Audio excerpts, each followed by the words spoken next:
সাক্ষাৎ করা সম্ভব নাই, কিন্তু ফাহাজি শামাইলহু তার আখলাক চরিত্র রেখে গেছেন। ওই সমস্ত আখলাক এবং চরিত্র যদি আমরা আঁকড়ে ধরি তাহলে আমরা রাসূল সাল্লাল্লাহু আলাইহি ওয়াসাল্লামের নিকটে থাকতে পারবো।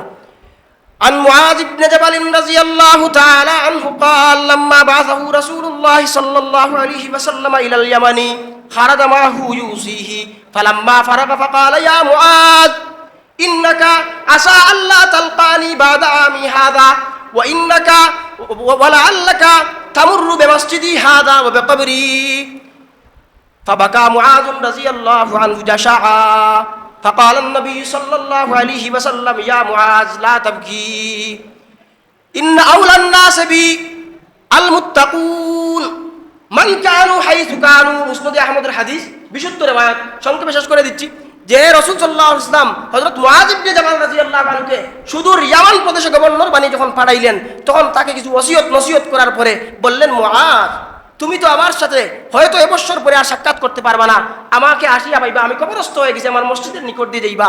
তখন হযরত মুআয ইবনে জাবাল রাদিয়াল্লাহু আনহু অস্থিরভাবে বাকা মুআযুন জাশা অস্থিরভাবে হযরত মুআয রাদিয়াল্লাহু আনহু ক্রন্দন করলেন লিফিরাক রাসূলিল্লাহ সাল্লাল্লাহু আলাইহি ওয়াসাল্লাম, আল্লাহর রাসূল সাল্লাল্লাহু আলাইহি ওয়াসাল্লামের বিরহ বেদনায়। তখন রাসূল সাল্লাল্লাহু আলাইহি ওয়াসাল্লাম বলেছেন, ভাই মুআয তুমি কেঁদো না, আমি দূরে সরে যাচ্ছি না।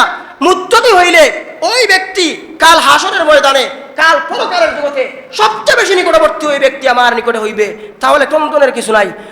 তাই আল্লাহ পাক, আল্লাহ রাসূল সাল্লাল্লাহু আলাইহি ওয়াসাল্লামের সিরাত আখলাককে আমরা আঁকড়ে ধরলে রাসূলের সাক্ষাৎ অনিবার্য। আমাদেরকে আল্লাহ পাক তৌফিক দান করুক। ওয়া আখিরু দাওয়ানা আলহামদুলিল্লাহি রাব্বিল আলামিন।